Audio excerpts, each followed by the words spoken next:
All right, everyone, quick announcement. There will probably be a Styx, Hex, and Hammer show episode later because, there's only four video slots a day. There are some rollover subjects that I want to cover, like the Ben Garrison thing, getting disinvited to the White House. That's going to require more than just one standalone video because that's something I'm sure everyone wants to talk about. So I'll probably do a live show later, maybe 1 o'clock, 2 o'clock, somewhere around there, maybe a little before or after.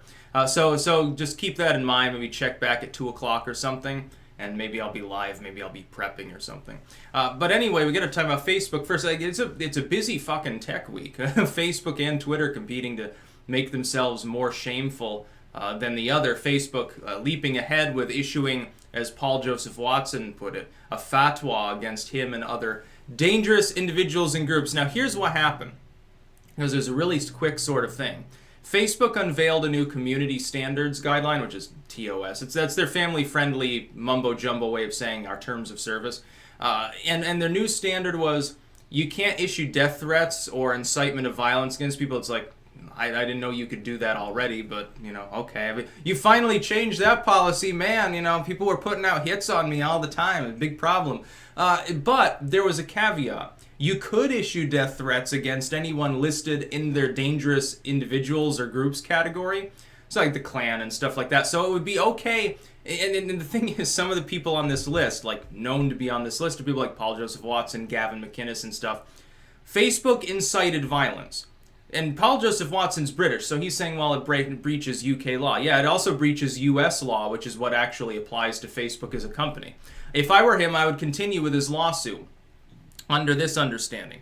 Let's say that I were to come out, and then they've rescinded the policy, but that doesn't even matter for legal purposes. I'll explain why. If I were to make a video today, like let's say you out there watching this, whoever you are, let's say I make a video, put it on the internet, and I say, this person is a scumbag, an extremist, a horrible person. I think that my fans should go and slit their throat. They should go and pound them into the pavement, fucking destroy them because they're a Nazi or something, or a commie or something. If I were to do that, it'd be breaking the law. That's an incitement to violence. You can't do that.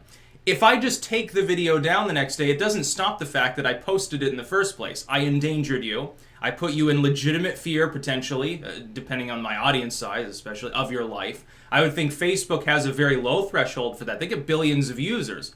This is essentially issuing a call to violence on anyone in their list because they differentiated that list from everyone else on Facebook.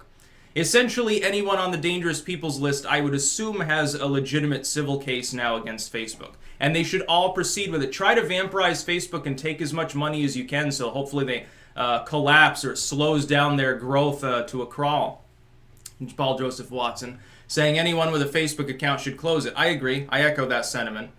There are a handful of us who have no choice but to have one as a placeholder. Like, I don't do anything on Facebook. I don't click anything. I don't interact with it. I don't really log in at this point. But I have to have an account that is dormant because my Facebook page is there. Because otherwise, someone else can start it, pretend to be the official Styx Hexenhammer Facebook page and defame me. So I don't want that to happen, so I just keep it as a placeholder. Otherwise, yeah, I'd delete my account if it weren't for that one fucking page at this point. And eventually Facebook's going to collapse. So faster now that they've done this. This is strictly illegal. It is illegal under US law to incite violence. That's exactly what Facebook did. Because it made it very explicitly, abundantly clear, this particular group of individuals, because of media reporting, and this was literally mentioned in the community standards, because the media has agreed upon the fact that they are a dangerous individual, it is okay to issue death threats against them. Now, in part, I think what was intended by Facebook's policy, again, I'm really stretching to try to find a way in which Facebook didn't mean to get people harmed or killed. I assume that the intent was for people who get hyperbolic, like they see a report about, some far right group beat up a black person. They're like, oh, we should kill them all, drag them through the streets, hang these suckers and stuff. I'm assuming it was meant to keep them from getting banned for hyperbolic and highly emotional speech. But that's not how it came across. It's not what it literally says. And there are people in that group who are not legitimately labeled dangerous anyway. And who died and made Facebook king to label anyone dangerous from the get-go? It's like the boogeyman of hate speech. There's no such thing. Vice comes out with an article. I'll be talking about this in a few minutes about 4chan. Oh, hate speech has increased astronomically. What are you defining as hate speech?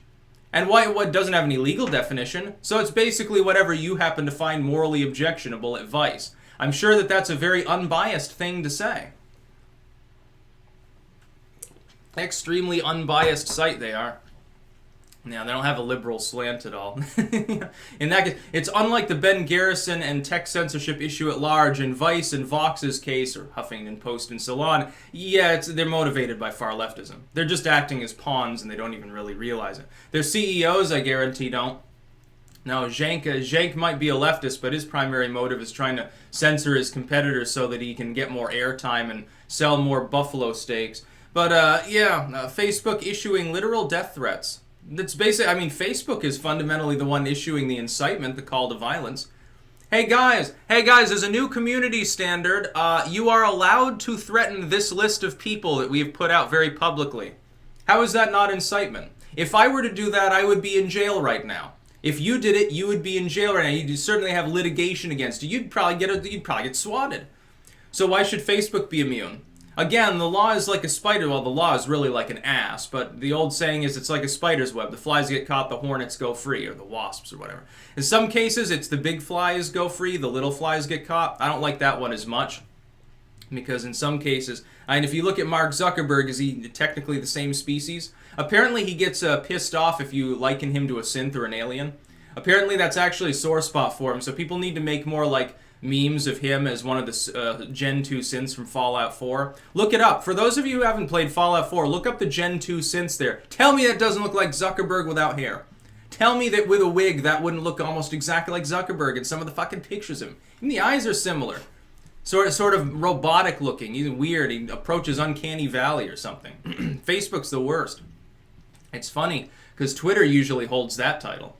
You know, Twitter, they're like, oh, you know, we should be able to ban anyone for any reason. Fuck you, ah ha ha. The Constitution doesn't exist, essentially. And Jack Dorsey goes crazy every other week and unleashes a storm of bullshit about the next rule he wants to implement. He's trying to destroy his own platform. I honestly think that he doesn't run it. It's the tale of two CEOs. Zuckerberg, I think, is intrinsically involved with everything. He's that boss that leans over your shoulder, breathing heavily into your ear and won't leave you alone about all of his wonderful ideas. He's the overbearing boss. Jack Dorsey is the dude who found enlightenment over in, militaristic, totalitarian Burma and doesn't give a shit, and so he just smokes joints all day and goes to the meditation room.